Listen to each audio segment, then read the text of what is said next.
Bine ne-am regăsit, dragi prieteni! În timp ce mai mulți actori importanți ai Uniunii Europene cer președintelui Trump să pună presiune pe Rusia pentru a se așeza la masa negocierilor, președintele Portugaliei chiar l-a numit pe Donald Trump un atu pentru Putin, deci l-a numit așa mai pe ocolite Krasnov, da?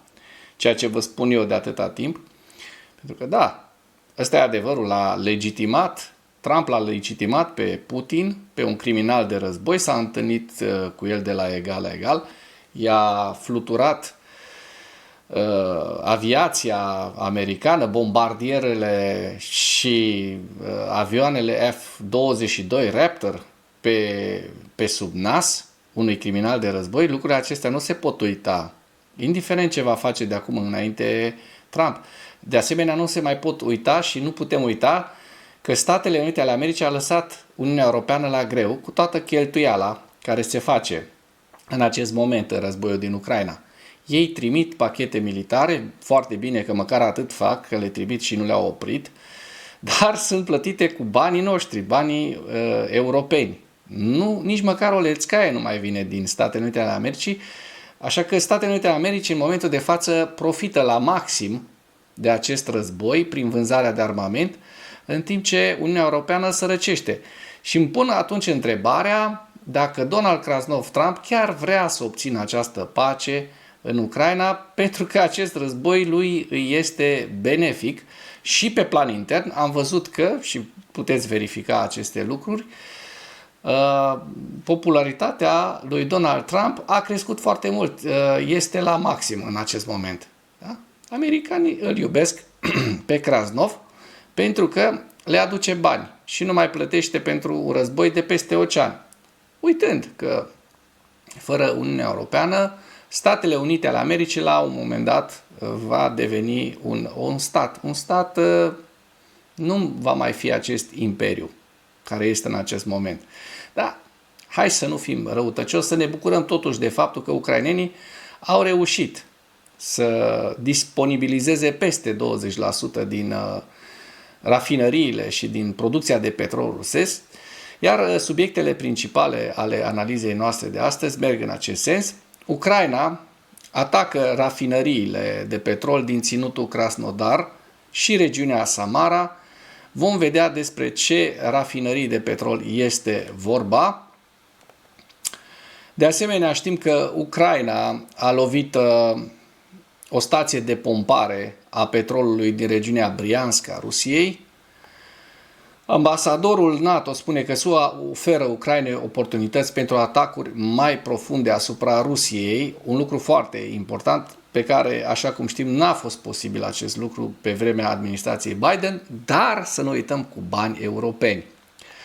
Rusia a efectuat un nou atac masiv asupra Ucrainei cu 582 de drone și rachete, iar apărarea aeriană ucraineană le-a neutralizat pe majoritatea. Au existat totuși și niște lovituri. Ucraina atacă rafinăriile de petrol din ținutul Krasnodar Krai și regiunea Samara. Vedem ce spune statul major ucrainean, care contabilizează aceste lovituri. Rafinăria rusă din Samara s-a închis după atacul cu drone, deci rafinăria de la Cuibușev, despre care v-am povestit mai multe în materialul de ieri. La final vă prezentăm hărțile Institutului pentru Studiul Războiului și ale celor de la Deep State. Ambasadorul NATO spune că SUA oferă Ucrainei oportunități pentru atacuri mai profunde, mai în adâncime asupra Rusiei. Matthew Whitaker a declarat că administrația Trump își sporește sprijinul militar pentru Ucraina, inclusiv prin oferirea capacității de a efectua atacuri în adâncime pe teritoriul rusesc. Într-un interviu acordat Fox News, Whitaker spune că un nou transport de arme în valoare de aproape $1 miliard este deja în drum spre Ucraina. Washingtonul furnizează de asemenea Kievului arme în valoare de aproximativ $1 miliard pe lună pe cheltuiala aliaților NATO, adică a statelor din Uniunea Europeană, ce vă spuneam mai înainte. Președintele Trump este preocupat în primul rând de faptul că Ucraina își poate continua apărarea. Consolidarea capacității sale de atac va ajuta de asemenea în operațiunile ofensive, a declarat Whitaker. Diplomatul a menționat că Trump, în paralel cu ajutorul militar, poartă negocieri în culise cu Kremlinul și continuă să exercite presiuni economice asupra Rusiei. În opinia sa, această strategie diferă semnificativ de acțiunile administrației Biden anterioare. Președintele Trump știe toate cărțile pe care le mai are de jucat, dar înțelege și că trebuie să-l păstreze pe Vladimir Putin la masa negocierilor, precum și pe Zelensky. Va fi rezultatul imediat? Cel mai probabil nu. Dar procesul este în desfășurare, iar părțile comunică și asta este bine, spune Whitaker. Acesta a declarat că SUA oferă Ucrainei capacitatea de a ataca mai profund, care nu era disponibilă sub Biden. Acesta nu este războiul lui Donald Trump, dar el încearcă să oprească crimele și atacurile asupra orașelor ucrainene. Repetă și ambasadorul ca un papagal aceeași retorică de bullshit a Washingtonului, că nu putea el să repete altceva, că altfel ar fi dat afară. Ucraina atacă o stație de pompare a petrolului din regiunea Briansk a Rusiei. Forțele de rachete și artilerie a Ucrainei, împreună cu alte unități ale forțelor de apărare, au atacat o stație liniară de conducte petroliere Drujba, a anunțat statul major general al forțelor armate ale Ucrainei. În noaptea de 28 spre 29 august, un atac comun a vizat o stație de producție liniară din apropierea așezării Novitopicvi din regiunea Briansk, Rusia. Instalația a fost lovită de forțele de rachete și artilerie ucrainene în cooperare cu forțele de operațiuni speciale SBU. La fața locului a fost raportat un incendiu. Da, hai să vedem despre ce e vorba. Comandantul forțelor sistemelor fără pilot a clarificat ulterior că este vorba de distrugerea stației de dispecerat a liniei 8H a corporației Transneft. Vedem în această imagine, atacurile forțelor ucrainene asupra sectorului energetic rusesc s-au petrecut foarte accentuat în ultima săptămână. Iar vedem în această imagine, vă și explic despre ce e vorba, imaginile din satelit de înaltă calitate au surprins distrugerea stației de pompare de la instalația UNECA, ceea ce a dus la oprirea conductei de petrol. Atacul a distrus complet clădirea stației de pompare, provocând prăbușirea acoperișului pe întreaga lungime a clădirii. Mai multe încăperi tehnice mai mici și echipamente tehnologice de lângă acestea au fost de asemenea distruse. Vedeți în această imagine despre ce este vorba în propoziție. Bun, trecem la faza acută a războiului. Eu zic că acum se întețește războiul. Rușii atacă obiective civile, ucrainenii atacă industria petrolului rusesc, încercând să bage Rusia în faliment. Ăsta este cuvântul potrivit, pentru că dacă rușii nu vor mai vinde petrol, nu vor mai avea bani de război. Rusia a atacat cu 582 de drone și rachete, apărarea aeriană le-a neutralizat pe majoritatea, au existat și unele lovituri unde au căzut aceste rachete și drone. În noaptea de 29 spre 30 august, Rusia a lansat un atac asupra Ucrainei cu drone de atac și rachete aeriene, terestre și maritime. Apărarea aeriană ucraineană a neutralizat 548 din cele 582 de arme de atac ale rușilor. Au avut loc lovituri și căderi de resturi. Și vedem despre ce este vorba în această imagine, despre ce lovituri, în ce zone. Conform datelor preliminare, până la orele 9, apărarea aeriană a doborât 548 de ținte aeriene. Da, și vedem că sunt 510 drone de tip Shahed și restul de 38 de rachete balistice Iskander și rachete de croazieră KH-101, calibr Iskander K și KH-59. Da? Și ăsta este rezultatul acestei lovituri asupra obiectivelor civile, pentru că rușii sunt criminali de război în toată regula în acest război. Ucraina atacă, în schimb, rafinăriile de petrol din ținutul Krasnodar și regiunea Samara. Ia să vedem despre ce este vorba. Azi noapte, forțele de apărare ucrainene au folosit drone pentru a ataca rafinăriile de petrol Krasnodarski din regiunea Krasnodar și rafinăria de petrol Săzrean din regiunea Samara, Rusia. Se observă că armata ucraineană lucrează pentru a reduce potențialul ofensiv al inamicului și a complica aprovizionarea cu combustibil a unităților militare ale ocupanților. Potrivit statului major general, rafinăria de petrol Krasnodar produce produse petroliere ușoare în valoare de 3 milioane de tone pe an, benzină motorină, combustibil pentru aviație. Această rafinărie participă la aprovizionarea forțelor armate ale Federației Ruse. Hai să vedem. Da. Războiul a ajuns în Rusia. Da?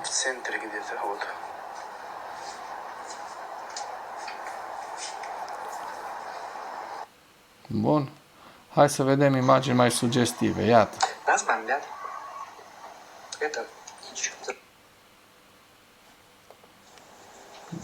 Da?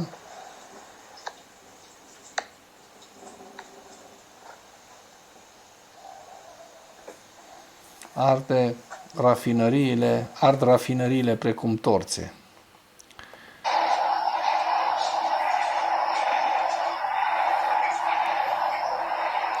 Imagini filmate din mai multe unghiuri, din mai multe locuri.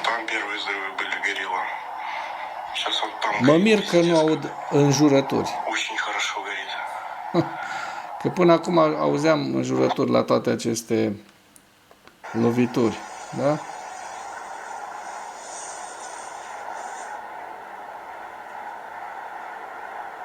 Wow, ce arde! Wow, ce arde! Asta ați vrut, asta primiți, rușilor. Războiul a ajuns în propria lor țară. Da? Rafineria de petrol din Săzrean a fost din nou lovită. Știți că săptămâna trecută v-am mai prezentat lovituri asupra acestei rafinării. Această întreprindere produce benzină, motorină, kerosen pentru aviație, păcură și bitum. Foarte interesant. Foarte interesant pentru că da, ia uite. Hai să vedem, poate înjură ăsta. Nimic? Nici o înjurătură? Mă simt dezamăgit. Probabil că deja s-au obișnuit și rușii cu loviturile ucrainene. Pentru ei probabil nu mai sunt ceva neobișnuit, sunt la ordinea zilei, așa că sunt calmi, relaxați, liniștiți. Și alte știri, alte titluri de presă din presa ucraineană. SUA aprobă vânzarea către Ucraina a echipamentelor Patriot și a serviciilor de comunicații prin satelit în valoare de 329 de milioane de dolari. Kaja Kallas spune că activele înghețate nu pot fi returnate Rusiei fără despăgubiri. Foarte interesant. Merz spune Rusia atacă zilnic infrastructura germană și destabilizează țara. Atenție. Macron, dacă Putin, bineînțeles atacuri hibride și asupra energiei. Macron spune, dacă Putin nu se va întâlni cu Zelensky, Trump trebuie să reacționeze. Îi pasează mingea în curtea lui Trump. Foarte bine face, foarte inteligent acest Macron, Emmanuel Macron, președintele Franței. Da? Da, și vedem că rafinăria rusească din Samara s-a închis după un atac ucrainean cu drone. Un lucru foarte bun, mi se pare foarte corect. V-am prezentat știrea ieri. Este vorba despre rafinăria din Cuibușev, Samara, care a fost închisă în urma unui atac la scară largă cu drone ucrainene, a relatat agenția media rusă Astra. Trecem la ziua 1284 a războiului din Ucraina,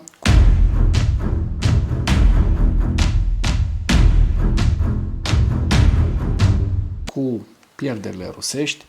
Vorbim despre ultimele 24 de ore în care rușii au pierdut 850 de militari, 6 tancuri, 19 vehicule blindate de luptă, 47 de piese de artilerie, iar lista cu pierderile rusești o găsiți în totalitate în această imagine.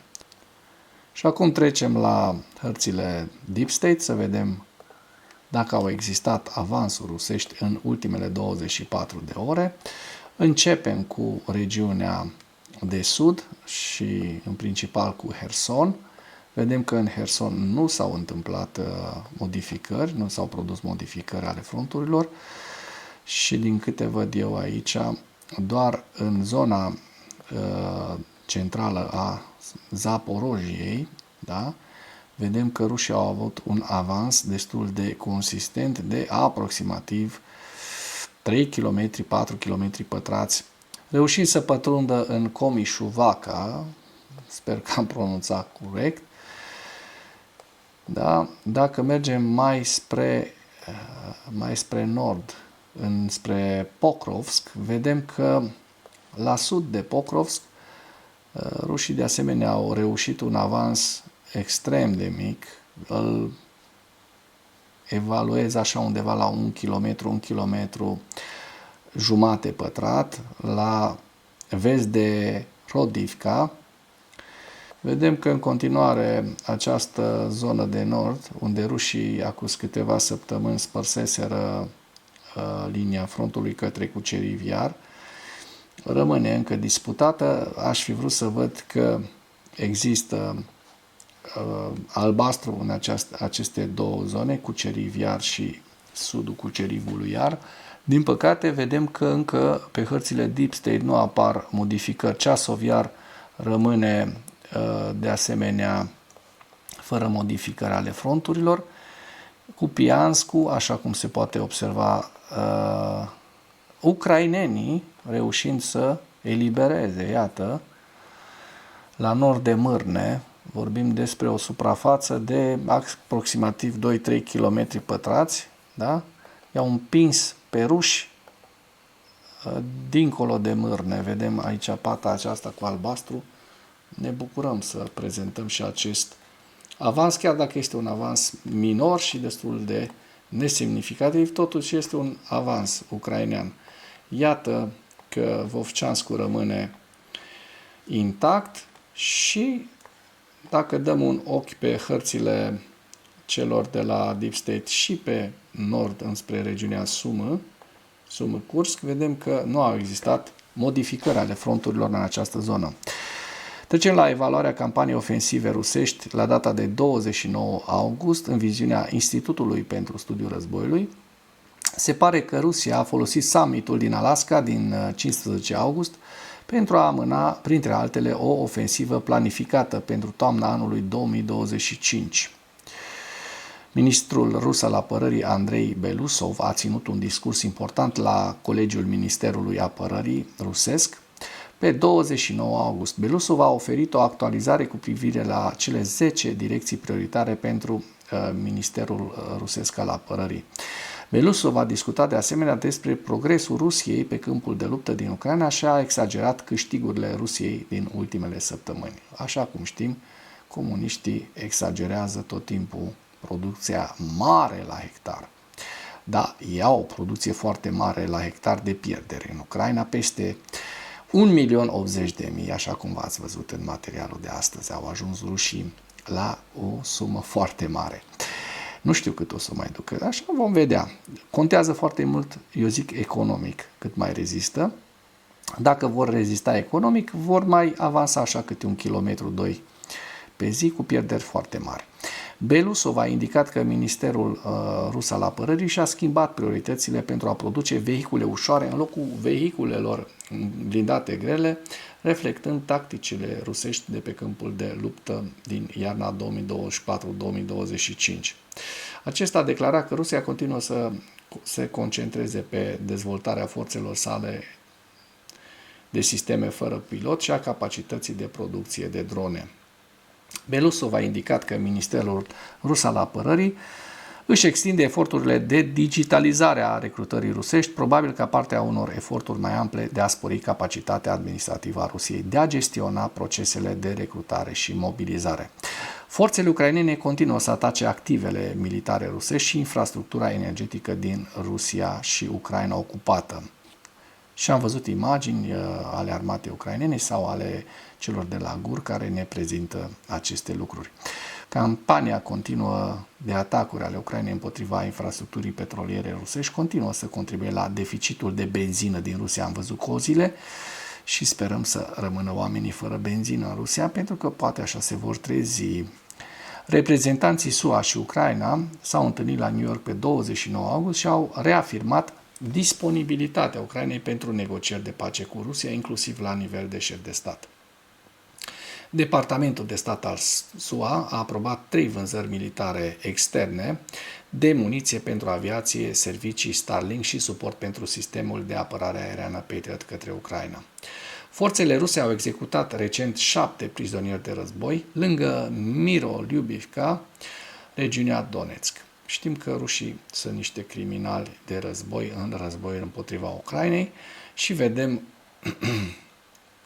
hărțile Institutului cu regiunea Sumă, Kharkiv, Lugansk,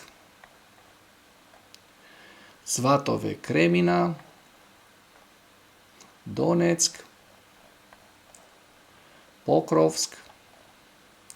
Pokrovsk și Mirnograd, Velika Mihailivka, Zaporojie și Herson. Și cu acest ultim detaliu închei materialul nostru de astăzi cu îndemnul: dacă ați găsit informații utile în acest videoclip, să nu ezitați să-l distribuiți pentru a ajunge la cât mai multă lume. Mulțumesc mult!